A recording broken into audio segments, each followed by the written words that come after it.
Bom dia a todos. Vamos aqui para mais um React. Ainda de novo, né, com o Ian Neves. Acho que o Ian Neves aqui é o que eu estou fazendo mais React, né? Antes de iniciar o React, eu gostaria de sugerir a todos que forem aprender inglês, né? Que inglês eu sempre insisto com as pessoas que é fundamental para a pessoa ter uma atividade intelectual, para poder estudar, para viajar, questões de trabalho também. E eu recomendo o curso da B-Way, do Jonas Bressan, porque o Jonas Bressan já escreveu 7 livros, já está aí na estrada há mais de 20 anos, então não é uma pessoa que começou semana passada. Então recomendo fortemente, né, o curso dele, tem até lá um atalho que acelera o aprendizado, então vale muito a pena. Bom, sem mais delongas, então vamos para o React. Então vamos ver, o título, né, do lado da deriva ainda é se nazismo e comunismo são semelhantes ou são diferentes. Vamos começar então essa análise aí. Qual é o grande ponto de conflito entre o nazismo e o comunismo? Por que existia essa Qual que é o grande ponto de conflito? O que faz com que o nazismo e o comunismo sejam antagônicos, irremediavelmente antagônicos? O nazismo preserva e expande a propriedade privada. O nazismo, assim como qualquer fenômeno fascista, é um movimento de defesa do capitalismo. Mas a propriedade privada dos grandes milionários lá, da burguesia. Da grande propriedade. Não do indivíduo, né? Não. Ah, tá. Porque tem que diferenciar isso. A gente fala sobre propriedade privada. Porque essa palavra gera muito... né? Até eu me confundo ainda, porque quando fala propriedade privada, eu penso, pô, mas é legal, porque eu quero ter minha propriedade privada. Eu entendo. Mas aí o que você quer ter não é propriedade privada. Aí eu já vou explicar porque. Beleza. Eu explico o que é propriedade privada para nós, né? Na teoria marxista. Tá. Mas o nazismo, a grande propriedade, né? E novamente, duvida de mim? Procura onde estava a BMW, a Volkswagen, a mesma Fiat na Itália, onde estava a Coca-Cola, onde estava a Haribo, sabe dos ursinhos de goma? Procura onde estava a Haribo na década de 30. Todas essas marcas, todos esses grandes conglomerados de capital fechavam com o nazismo. A União Soviética aboliu a burguesia como classe. Aboliu. Não existia burguesia na União Soviética. São fenômenos opostos. O nazismo é um movimento criado e apoiado pela burguesia? Não. Agora vamos comentar aqui esse ponto, né? Esse ponto aqui, na realidade, é errado. Por quê? Porque o nazismo, ele limitou, sim, a propriedade. Essa é uma coisa aí pouco explorada, né? Mas aí vamos ver. Segundo Pipes é um livro excelente. Pipes é um estudioso da história da Rússia, né? E também comentou bem aí sobre a Alemanha, sobre a Itália, né? Então, segundo Pipes, em um mês de controle do governo alemão, os nazis suspenderam as garantias constitucionais da inviolabilidade da propriedade privada. Nas palavras de um teórico nazista, a propriedade não era mais um assunto particular, mas um tipo de concessão do Estado. Então os nazistas limitaram os lucros, fixaram preços, as condições de trabalho foram disciplinadas pelo Estado.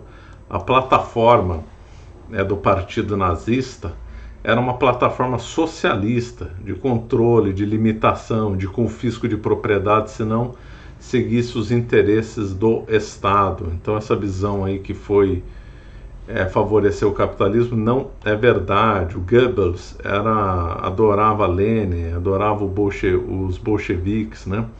O Hitler tem várias passagens, eu não vou ficar falando, mas que ele defendia o socialismo. Em 1936 foi criado um gabinete para garantir preço economicamente justo. Segundo Goldberg, outro autor, na Alemanha a aristocracia e elite dos negócios foram de modo geral repelidas por Hitler e pelos nazistas. Eles subiram ao poder com uma retórica anticapitalista. O Hitler, é verdade que ele criticou determinadas visões marxistas, mas ele também criticou os capitalistas também, né? Então, o plano do partido nazista envolvia a abolição de renda de juros, confisco de determinados lucros, etc., limitação de uso da execução, até execução de usurários, né? gente que vivia de explorar, emprestando dinheiro para os outros. Muitos empresários na Alemanha entraram em pânico com as novas medidas do governo nazista, né? Tem outro autor muito bom que comenta sobre isso, comentando essas cartas, né? Cartas que foram enviadas de empresários alemães para empresários americanos, nas quais eles comentam que eles estavam em desespero, o controle nazista, né? Então, isso aí não é verdade. Também uma outra coisa que não é verdade é que, de modo, na história, né, vendo a história como um todo, que a União Soviética tem abolido a propriedade em relação aos bens de produção, já que o Lenin, coisa que muitos marxistas não gostam de lembrar, a nova política econômica, a partir de 1921, acabou dando liberdades econômicas para determinados tipos de pequenos empreendimentos, né, que tinham empregados, né, tinham funcionários ligados à iniciativa privada. Então isso aí não é verdade o que ele falou. E outra coisa, nos anos 30, o Stalin permitiu que grandes empresas investissem na União Soviética. Então a General Motors americana foi lá, a Ford também investiu. O Ford e o Stalin trocaram gentilezas e tal. Essas coisas normalmente são esquecidas. Então o que ele falou aqui não é verdade. O fascismo, ele é um fenômeno que surge a partir de um certo desenvolvimento do capitalismo. Isso é fato. Mas o nazismo, ele é criado pelos capitalistas? Não. O nazismo, ele é o botão de emergência do capitalismo. O que isso quer dizer? O capitalismo, como descrito pelo Marx mesmo, entra em crises cíclicas. Já no século XIX, o Engels escreve na década de 70 do século XIX, 1870, ele já fala em 7 crises do capitalismo. Crises de sobreacumulação, de superprodução e tal. O capitalismo, ele entra em colapso por si só. Isso é aferível. Em momentos de crise material, a classe trabalhadora se revolta porque sente a chibata nas próprias costas. E aí, ela decide se organizar. O fascismo, assim como o nazismo... Aqui ele fala como se o socialismo não tivesse crise, né? Tanto teve crise que acabou. E o capitalismo, para ele, parece que é uma coisa que acabou, ou que vai estar na iminência de desaparecer. E o que nós estamos vendo historicamente não é verdade. O capitalismo segue aí com vários problemas, mas segue. E o socialismo, pelo menos o socialismo real soviético, acabou. Então o que ele está falando não tem sentido do ponto de vista histórico. Ele está falando como se o socialismo real ainda existisse em grande escala. Lógico, existe na Coreia do Norte, em Cuba, agora está lá na Venezuela, Nicarágua, todos esses lugares com um nível de vida péssimo, com um povo que está sendo explorado pelo próprio Estado, com perseguição religiosa, etc. Mas ele dá a impressão que o socialismo estaria vivendo hoje, que o capitalismo está acabando, está extinção. O que nós estamos vendo não é isso, né? O Marx errou mais uma vez. É um fenômeno de massas que serve para esconder as reais causas da crise.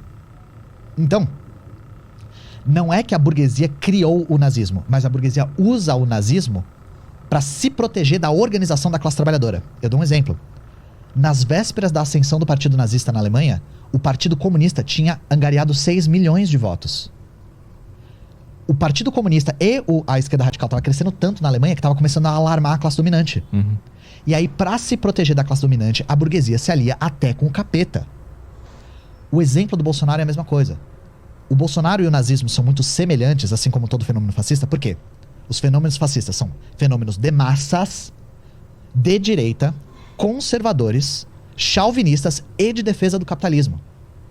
Todos os fenômenos fascistas têm todas essas... Aqui de novo, né? Não é assim, de novo vem uma acusação injusta do Bolsonaro sendo um nazista. Não tem nada a ver, gente. O nazismo é caracterizado por um ódio contra a população judaica. Claro, o Bolsonaro era simpático ao Estado de Israel. É ainda simpático ao Estado de Israel. Não tem fundamento nenhum. Outra coisa, o governo do Bolsonaro procurou diminuir o tamanho do Estado no Brasil, enquanto o nazismo e o fascismo na Itália aumentaram o poder do Estado, né? Então era o lema fascista de Mussolini, era tudo pelo Estado, nada fora do Estado, nada contra o Estado, tudo dentro do Estado.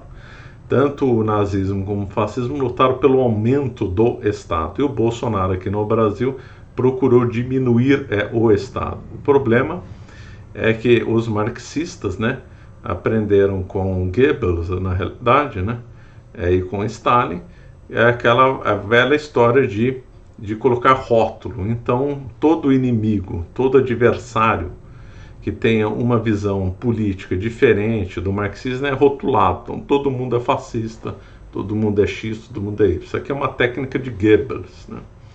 Goebbels é que inventou essa técnica. O Stalin acusou todo mundo que era contra ele de fascista. Então, o modus operandi da esquerda hoje no Brasil é um módulo stalinista, um módulo de Goebbels, de rotular todo mundo num nome só. Então, eles inventaram lá um nome baseado em Stalin, fascista. Então, todo mundo que não é contra eles é fascista. Só que, se a gente for ver a natureza do fascismo, as características do movimento fascista são diferentes do que o Bolsonaro colocou. Já dei o exemplo do Bolsonaro lutou por menos Estado e o outro lutou por mais Estado, né? Então, coisa completamente sem sentido. E quanto a esse negócio que era um movimento pró-burguesia, não é. O Mussolini também era. O Mussolini era socialista histórico, né? Radical socialista, redator do jornal Avanti. Brigou com o socialismo porque ele era adepto do nacional-socialismo e os outros ainda estavam numa linha internacionalista. O Mussolini só não conseguiu transformar a Itália inteira socialista porque não deu. Tentou, mas não conseguiu. Um país ainda muito católico, um país ainda vinculado às tradições anticomunistas. Ele tentou, mas não conseguiu. Na República Social Italiana de Salò, ele conseguiu fazer mais, né? O projeto dele era, inclusive, acabar com toda a propriedade privada, porque toda a propriedade de meios de produção acima de 10 funcionários, era o modelo dele. Então, o Mussolini sempre foi socialista, ele tentou fazer a Itália socialista, mas não conseguiu. O objetivo dele era aumentar o Estado, não tem nada a ver com a mentalidade do Bolsonaro. Características. Que é um movimento que se mostra popular. O Bolsonaro fazia isso, né? Ele dizia que ele era a nova política, que ele era uma pessoa combativa, que ele tava lá pra revolucionar tudo. Muita gente votou nele por estar cansado da velha política, né? Só que, na verdade, o que ele chama de revolução é ataque a minorias, é ataque a espantalhos, é desviar o foco da real causa da crise que está acometendo a classe trabalhadora, que é a acumulação de capital. Então o nazismo ele é muito eficiente, assim como o fascismo, assim como o franquismo, o salazarismo, em movimentar as massas e desviar o foco, dar um foco falso. Porque falando assim, você tá com desemprego, você tá sofrendo, você tá com fome, sabe de quem que é a culpa? Dos judeus. Mas aí que eu queria te perguntar, não é só trocar judeu por burguês que a gente chega na mesma lógica? Não. Do comunismo? Não, porque o nazismo prega a extinção física dos judeus. Sim. Extinção física. O comunismo defende a extinção da burguesia como classe. Como classe. Mas não tá colocando também a culpa em alguém? Tipo, a culpa da tua vida tá ruim é por causa daquele burguês. A diferença é que essa culpa agora é real, né? Porque É que o Petri pegou ele na curva, né? Muito boa pergunta. Na realidade é verdade. O que o Petri fala é verdade. Trocou um alvo por outro. Em vez de ser X, virou Y. E aí ele fica falando, não, num caso é verdade, no outro caso não é, né? Quer dizer, mas é a mesma lógica do inimigo, é uma técnica de Goebbels, né? Inventa um inimigo e coloca todos os problemas nesse inimigo, né? E rotula ele. Então, no caso do nazismo, eram os judeus e outros. No caso do marxismo, eram os burgueses. E aí o Hitler fez o Holocausto contra os judeus e na União Soviética, Lenin, Stalin mataram muitos, depois Mao Tse Tung vai praticamente extinguir todos os burgueses matando, Pol Pot e idem. Então, na realidade, é a mesma lógica, né? O Petri fez um comentário muito inteligente, é o mesmo sistema, cria um inimigo falso, coloca toda a culpa nesse inimigo e depois massacra esse inimigo. Técnica do Goebbels. O nazismo, ele dá soluções falsas, sempre, soluções falsas. E as soluções são sempre essas, que batem no conservadorismo da população, no chauvinismo muito intenso, e pra quem não sabe, chauvinismo é não só um nacionalismo exacerbado, eu amo o meu país, como uma rejeição sistemática a tudo que é estrangeiro. Então não só meu país é bom, como o meu país é o melhor de todos. E os outros deveriam se submeter a isso. O nazismo é a prova... Ué, e na União Soviética não foi assim? Não se desenvolveu um nacionalismo exacerbado também? O Stalin fez o culto dele, fez o culto à nação russa. Se cantavam canções patrióticas na Segunda Guerra Mundial, fez exatamente isso. Então ele está dando a impressão como se o socialismo real não tivesse empregado essa mesma técnica, né? Máxima desse chauvinismo, né? E aí é pegar coisa de raça, né? Vai pro lado da raça, que não, de raça, que é uma loucura, né? E os nazistas falavam, eles são a raça superior e eles têm por direito a necessidade de expandir o seu território, por direito. Isso é verdade, né? Os nazistas eram criminosos, então realmente eles quiseram subjugar os eslavos porque se julgavam superiores, né? O Hitler achava que a raça ariana era superior, uma coisa completamente criminosa. Só que na União Soviética, embora não havia o conceito racial, mas havia o conceito da classe, o conceito da Rússia, da mãe Rússia, e que deveria então liderar as outras nações rumo ao socialismo. Também houve uma ocupação de espaço da União Soviética no leste europeu, no pós-Segunda Guerra Mundial, né? Então houve também uma expansão territorial da União Soviética que dominou a Alemanha Oriental, dominou desde do Báltico até a Bulgária. Então, nós vemos que o conceito de expansão, depois mais, né, aliança com Cuba, na África, China, depois brigaram com a China, mas no começo teve a China, Vietnã. Então a União Soviética também se expandiu, né? Também com um conceito de superioridade, não racial, mas um conceito de superioridade ideológica, um conceito de superioridade, entre aspas, do operariado. A raça que ocupa esse território, por exemplo, ao leste da Europa, não merece estar lá. Essa era a ideia deles. E isso é uma coisa que é uma solução falsa para a crise econômica, que é o que faz com que a classe trabalhadora se mobilize muito. Depois da crise de 29, que acometeu todo o mundo capitalista, aconteceu a mesma coisa que tem acontecido agora. A classe trabalhadora busca se organizar e se revolta em momentos de crise. Quando bate o desemprego, quando bate a fome, ela vai buscar se organizar e vai tentar vias mais radicais.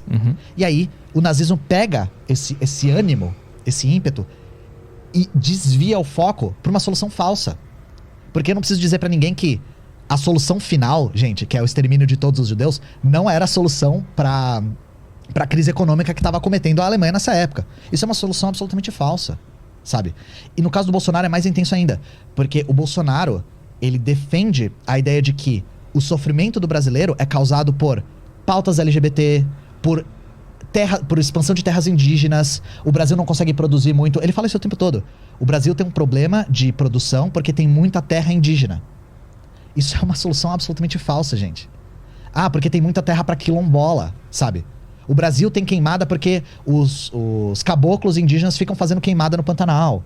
Isso tudo são soluções falsas que batem no preconceito das pessoas e que repercutem com a classe trabalhadora de maneira que deixa a real causa da crise econômica de escanteio, que é a burguesia.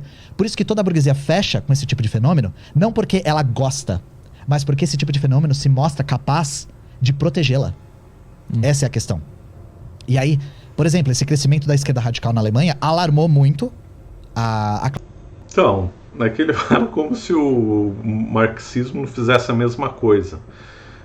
Não fizesse um diagnóstico, né, das crises e não propusesse uma solução falsa, que é o Estado tomar o controle dos meios de produção. Essa é uma solução falsa, não deu certo em lugar nenhum. O que nós vimos pelo socialismo real foi massacres, mortes, fome, desastre, inclusive desastre ambiental, como se vê o Mar de Aral. Então, o que ele está falando é como se o socialismo real fosse um paraíso, uma maravilha, fossem as verdadeiras soluções. O marxismo aplicou exatamente o mesmo método do nazismo, em ambos criminosos, né, os dois criminosos. Isso que foi o nazismo. Então, naquela época que, depois da Primeira Guerra Mundial, que a Alemanha estava muito mal financeiramente, exatamente, né? Sim. Então, aquela necessidade de melhorar aquela situação criou esses dois movimentos. É isso. E mesma coisa aconteceu aqui no Brasil. A gente vê um crescimento do fascismo E a gente vê um crescimento da esquerda radical também. Aham. Porque a gente vê, em momentos de crise econômica, de sofrimento da classe, um crescimento dos movimentos de massas. E isso é a única coisa que o fascismo e o comunismo têm em semelhante. Os dois são fenômenos de massas. São fenômenos populares. E aí eu dou um exemplo de um fenômeno que não é popular. O neoliberalismo. O neoliberalismo não é um fenômeno popular. Você não vai... Que eu tenho que concordar com ele. Realmente o fascismo, nazismo e comunismo são movimentos de massa. Ambos exploram as massas, massa de manobra, né? Então, o nazismo, fascismo e comunismo, eles prometem que vão salvar o povo, que vai ser tudo bom, prometem um mundo melhor, são milenaristas e utópicos e tal, comandam as massas, fazem falsas promessas, fazem diagnósticos errados para soluções das crises, etc. É a mesma coisa. Aqui eu concordo, ambos são movimentos de massa. Mas, de novo, é ridículo comparar Bolsonaro com isso, porque não tem nada a ver. Bolsonaro se alia com uma corrente liberal americana e israelense, né? Então é uma outra visão, uma visão contra um Estado grande, uma visão liberal muito próxima da mentalidade liberal americana. Essa comparação Bolsonaro com fascismo realmente é ridículo, né? O fascismo não está crescendo no Brasil. O que cresceu no Brasil foi uma visão liberal, principalmente americana, né? Lembrando que, só aqui para precisar, o termo liberal nos Estados Unidos seria o que a gente chamaria de esquerda aqui, né? Lá nos Estados Unidos são os conservadores, que o termo liberal aqui no Brasil é usado de outro jeito, né? O que cresceu aqui no Brasil foi a visão muito similar à visão ligada ao Partido Republicano nos Estados Unidos, não ao liberalismo no sentido americano, que é mais ligado ao Partido Democrata, né? Mas aqui no Brasil ficou com um sentido diferente dos Estados Unidos. Então, só para deixar claro. Vai ver a privatização de estatais movimentando massas. Pessoas indo pra rua gritando, vestindo a camisa de privatização de estatais, porque o neoliberalismo não é um movimento de massas, mas o fascismo é. E aí a galera indo pra rua gritando Deus, pátria e família, gritando Brasil acima de tudo, com esse sentimento chauvinista mesmo. Aí sim. Inclusive o sentimento anticorrupção de que estão violando os direitos da pátria e tal. Esses movimentos realmente conseguem atingir as massas, né? E isso é utilizado justamente para impedir que as massas se organizem à esquerda.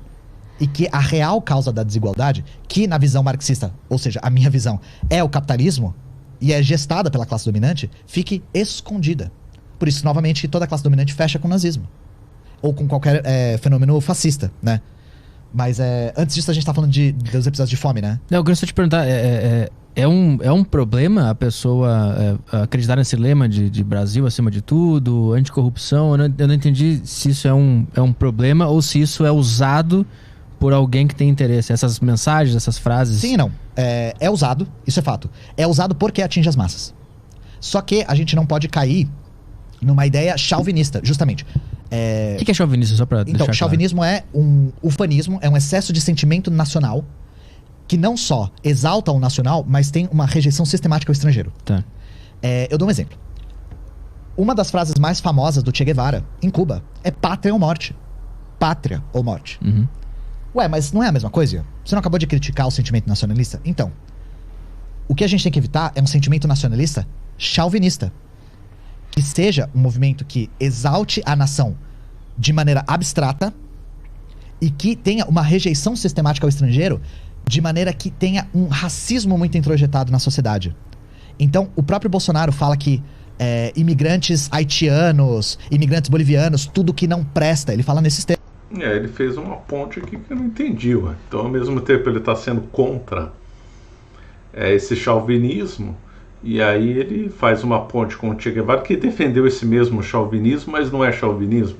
Ficou estranho, né? Ficou meio sem base lógica. Eu não vou voltar para tentar entender, porque eu não costumo voltar nos reacts. Tudo que não presta. Isso é um tipo de chauvinismo de rejeição ao estrangeiro, porque o estrangeiro contamina o nacional. E aí tem uma questão interessante. Por que esse sentimento nacional é tão usado pela direita, principalmente pela extrema-direita? O ultranacionalismo. O nacionalismo surge conforme os estados nacionais vão se formando. Então, nossa configuração de Estado nacional, Brasil, centralizado, com fronteiras, bandeira, hino, é uma coisa bastante recente. Isso surge no século XIX. Isso, na verdade, surge antes, mas começa a se expandir muito a formação dos Estados nacionais no século XIX. Por quê? Isso tem a ver com a própria dinâmica de expansão do capitalismo. O capitalismo, ele é uma... É que eu tenho que concordar, né? Realmente, eu sou contra a visão normal do patriotismo e nacionalismo, é uma visão exacerbada justamente. Isso é errado, né? O nacionalismo é uma coisa, na acepção original, criminosa, né? É liberal, né? E está errado. Eu sou obrigado a concordar com ele que no século XIX teve uma expansão nesse ponto nacionalista, e isso está errado. É a visão correta, era uma visão de sociedade pré-Revolução Francesa, na qual não havia esses ânimos nacionalistas. Não vou me alongar aqui para não perder o foco aqui do React. Agora, o que não dá para... E vamos também deixar claro, o Marx era contra o nacionalismo, o Marx era internacionalista, ele queria uma revolução mundial. Só que depois surgiu os nacionais socialismos, né? O Stalin era defensor do nacional-socialismo, o Trotsky era contra, aí depois brigaram, tal, o Stalin mandou matar o Trotsky e tal. Mas então, o Stalin desenvolveu um sentimento nacionalista, ele confessou que até o Che Guevara também. O Mao Tse Tung desenvolveu um sistema nacionalista. Então dizer que o socialismo real brigou com o nacionalismo não é verdade. De produção que está sempre em expansão e sobreacumulação. E ele começa a entrar numa etapa que ele começa a explorar todo o território da face do planeta. Só que nós temos diferentes conglomerados de capitalistas. Então se torna necessário fazer fronteiras rígidas para delimitar a exploração do capital. Isso é necessário, isso não era necessário antes. Só que agora que nós temos forças produtivas capazes de explorar cada centímetro da Terra, isso precisa estar muito bem delimitado. Só que isso está meio contraditório, porque os grandes capitalistas, que hoje seriam, né, as empresas multinacionais, não teriam muito interesse no nacionalismo, não. Porque o nacionalismo brecaria esse fluxo de capitais, né, e de investimentos. Então não me parece muito correta a visão de grandes empresários defenderem nacionalismo, estaria uma aliança do grande capital com o nacionalismo, né?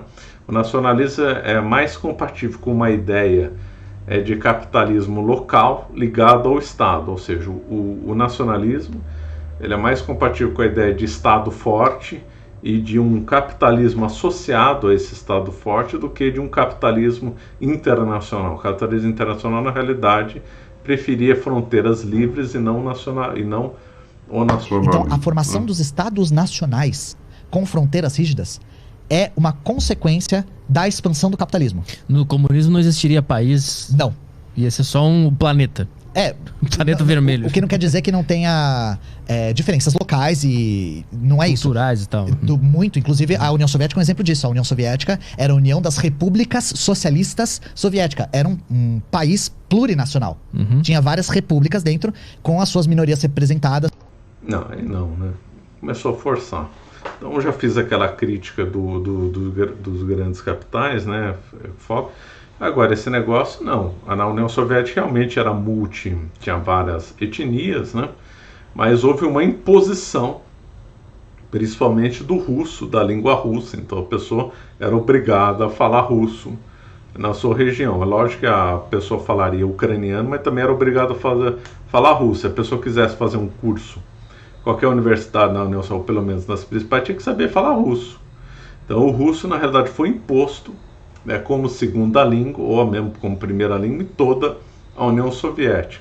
E essa história de preservar a cultura, isso não é verdade. Haja vista uma coisa que hoje é muito esquecida, do massacre que teve no Cazaquistão, quando foi imposto a coletivização forçada no Cazaquistão, que tinha hábitos nômades, né?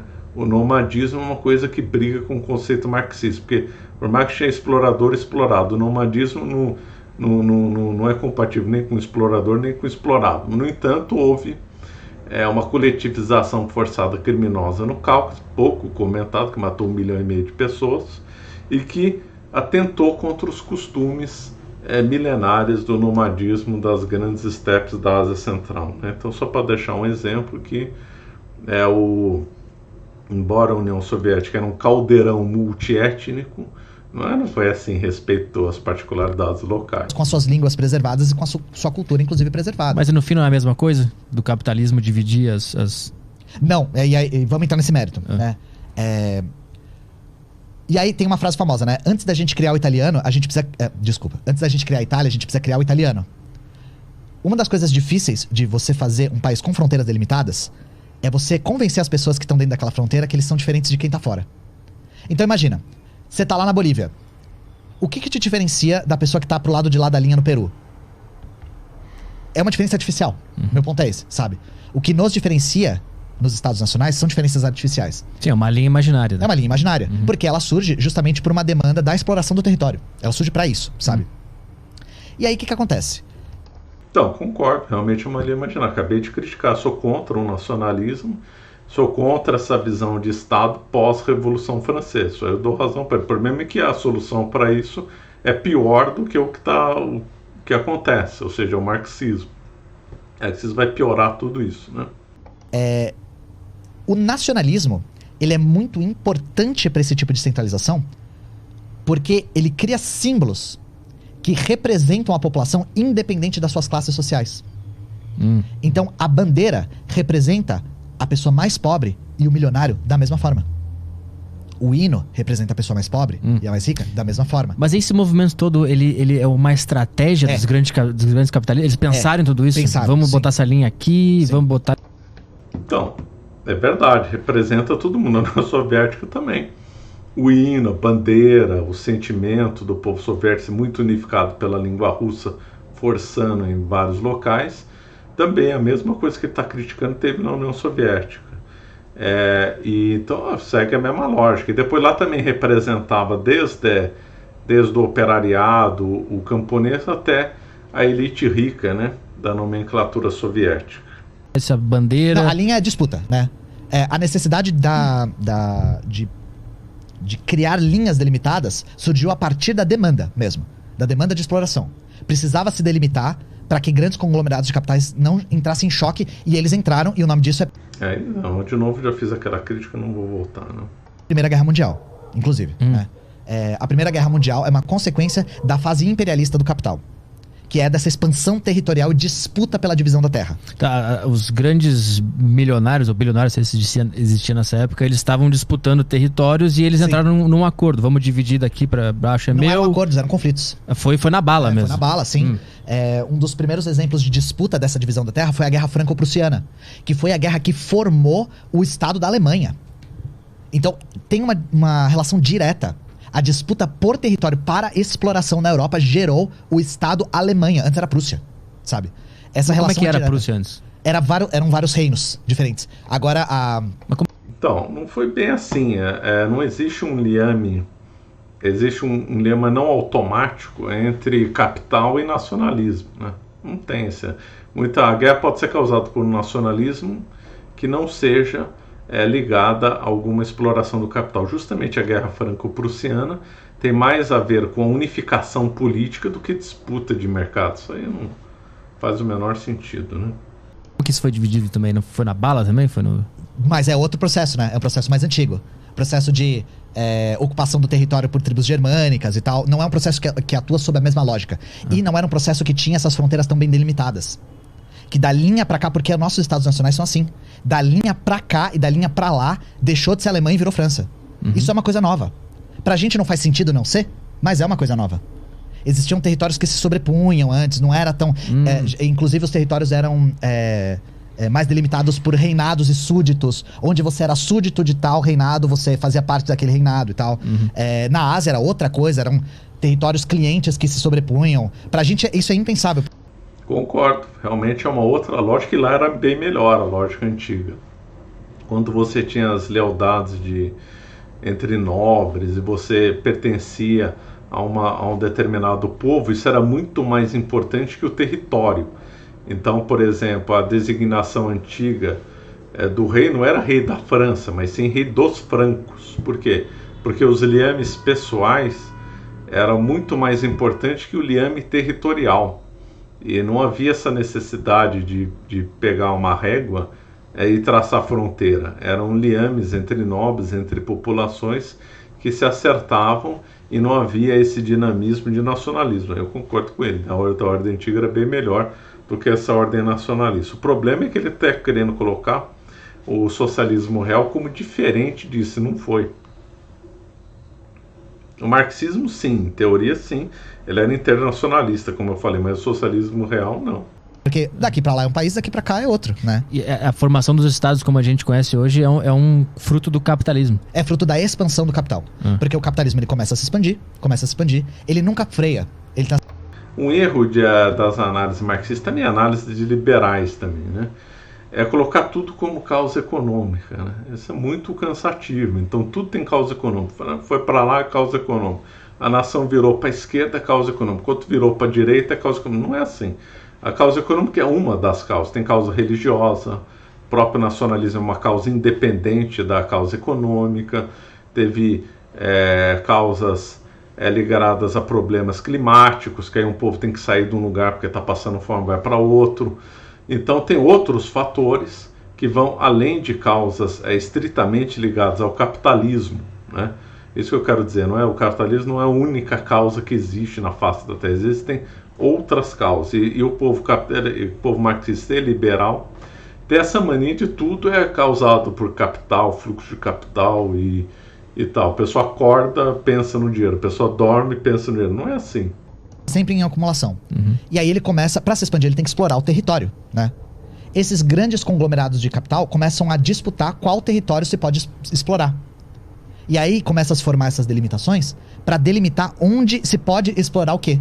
E isso gera muito choque, inclusive nas colônias. Nós temos o direito de explorar esse país da África e vocês não. E aí começam choques nas colônias. Choque nas colônias na Ásia, etc. Uma das coisas que fez com que a Primeira Guerra irrompesse, na verdade a principal coisa que fez com que a Primeira Guerra irrompesse foi essa disputa por exploração do território entre grandes conglomerados de capital, representados pelos seus estados, claro, que são estados burgueses. E aí a gente tá falando de nacionalismo, né? O nacionalismo ele é muito importante para esse tipo de centralização, porque ele consegue criar um sentimento comum, simbólico e abstrato entre todas as classes que fazem parte do mesmo país. Então, nós comunistas, a gente defende uma consciência de classes. Sempre defendendo que nós fazemos parte de uma classe, nossa classe trabalhadora, e os burgueses fazem parte de outra classe. E que os nossos interesses são antagônicos aos interesses da burguesia. E não são antagônicos. Irremediavelmente antagônicos. Só que aí que tá. Realmente o marxismo falou isso. Só que na Primeira Guerra Mundial essa visão fracassou, né? Porque eles achavam os marxistas achavam que ia ser uma guerra entre proletários e burgueses. E o proletariado poderia, então, fazer a Revolução Mundial. E o que se viu foi proletários e burgueses de um mesmo país lutando contra proletários e burgueses de outro país. Então essa visão naufragou na Primeira Guerra Mundial, né? Antagônicos. Eles não se conciliam. Não existem interesses que podem contemplar essas duas classes. É por isso que o pessoal da esquerda rejeita a bandeira, a camisa amarela e veste vermelho? Porque se botar a camisa do Brasil, tu tá junto com o burguês. Essa é a lógica por trás do negócio? É que a bandeira do Brasil se tornou um símbolo muito associado ao bolsonarismo, né? Mas antes disso, mesmo assim, a esquerda não costumava, né, levantar bandeiras nacionais. Né? Não é incomum as bandeiras trocarem em revoluções socialistas. Por quê? Porque o socialismo e o comunismo é internacionalista. O hino mais conhecido do comunismo é a Internacional. A associação que o Marx e o Engels fundam é a Associação Internacional dos Trabalhadores. A União Soviética era centro do Comintern, a Internacional Comunista. O lema do marxismo é trabalhadores de todos os países unidos, de todos os países unidos. Porque o que nos une é a consciência de classe, e não a bandeira, o hino, a história idealizada comum de um passado idílico que nunca aconteceu. E isso tudo são métodos que o... Verdade, eu já tinha comentado. O marxismo ele é universalista, ele quer uma revolução mundial, ele quer o fim de todos os estados nacionais. Isso é verdade. O problema é que o socialismo real, de Lenin, Stalin, Mao Tse Tung, Pol Pot, todo lugar aí, ele se tornou nacional. E todos esses símbolos que o Ian está criticando, hino, fronteira, sentimento nacional, o socialismo real incorporou. Então, a União Soviética sob Stalin era nacionalista, era patriótica. O nome da guerra contra os nazistas na Segunda Guerra Mundial era Grande Guerra Patriótica. Então, o que ele está falando aqui, ele situa, uma hora interessa falar do Marx internacionalista e outra hora ele omite que a União Soviética, que é querida por ele, né, usou do nacionalismo, usou da pátria, usou do patriotismo, e ele não está desviando desse assunto, né? Está desviando desse assunto. Então ele está negando que a União Soviética, está negando por omissão, né, que a União Soviética tenha usado dessas mesmas coisas que ele está criticando, né? A União Soviética teve o seu hino depois, teve a sua bandeira, teve a sua guerra patriótica, teve o seu patriotismo, teve o seu líder, né? Então, complicado, né? Que a formação dos Estados Nacionais usa para conseguir apaziguar os antagonismos de classe e conseguir nivelar o sentimento nacional entre classes antagônicas. E aí eu nem tinha entrado nesse mérito. Uma das coisas que é usada para além da bandeira, do hino, é a história. Sim. E aí é nesse momento, por exemplo, que o Brasil começa a consolidar o seu sentimento nacional, que o Tiradentes, por exemplo, é elevado à figura de herói. Porque o que é o Tiradentes? É uma pessoa que antes da independência... Não, mas essa coisa com o passado... o marxismo realmente procurava uma coisa nova, mas em um outro momento houve um liame com o passado, né? O Stalin, por exemplo, usou o passado glorioso, por exemplo, das guerras napoleônicas, e usou isso na Segunda Guerra. Então, uma reação da União Soviética contra o nazismo foi a Operação Bagration.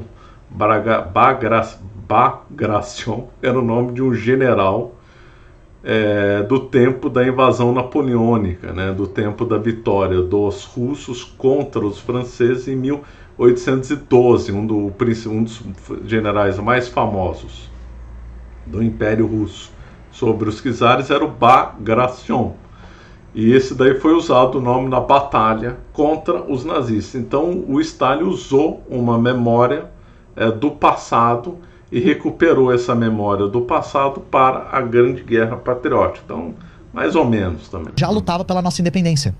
Se imputa um sentimento de brasilidade no Tiradentes que ele não tinha. Para ele não fazia sentido isso, ele vivia outro contexto. E pior, se pinta o Tiradentes como Jesus Cristo. Como uma pessoa que foi martirizada, com a barba longa, cabelo longo e tal. Isso tudo foi cuidadosamente planejado.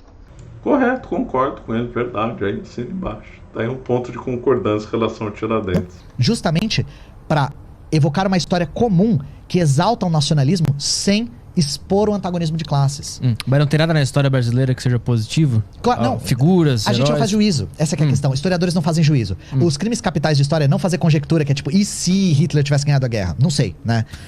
Isso a gente não faz. Tem uma série na Amazon sobre isso. Sobre conjecturas, né? A gente quer arrancar... Olha, essa do Tiradentes, fiquei surpreso positivamente, concordo com ele. Os cabelos da cabeça. Mas é legal. Pô, tem que se divertir não, um pouco. Não, é divertido, né? É divertido. Então, esse termo conjectura eu também não gosto. Eu acho isso daí que não tem muito sentido. É lógico que a gente às vezes é tentado a falar, se tivesse ganho, se o outro tivesse atropelado não sei quem, se tal pessoa tivesse morrido.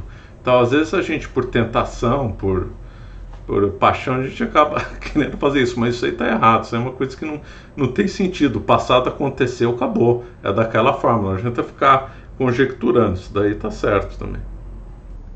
Mais uma história, sabe? Sim, é divertido mais uma história. Sim, claro. Então, escrever livros de historiografia falando e se, não é história, desculpa, sabe? Tem um livro muito bom que é o Hitler Ressuscita. Já viu esse? Não.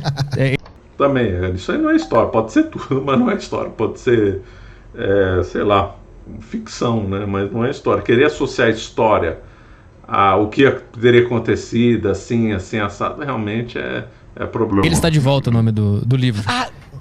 Não, e aí virou filme também. Ele ressuscita no 2014, sei lá. Ele ressuscita no meio do nada e começa a conquistar tudo de novo. Aí ele começa a aparecer em talk show, começa... Eu achei que esse filme... É engraçado pra caralho. É um filme alemão? É. Ah, então eu sei qual que é.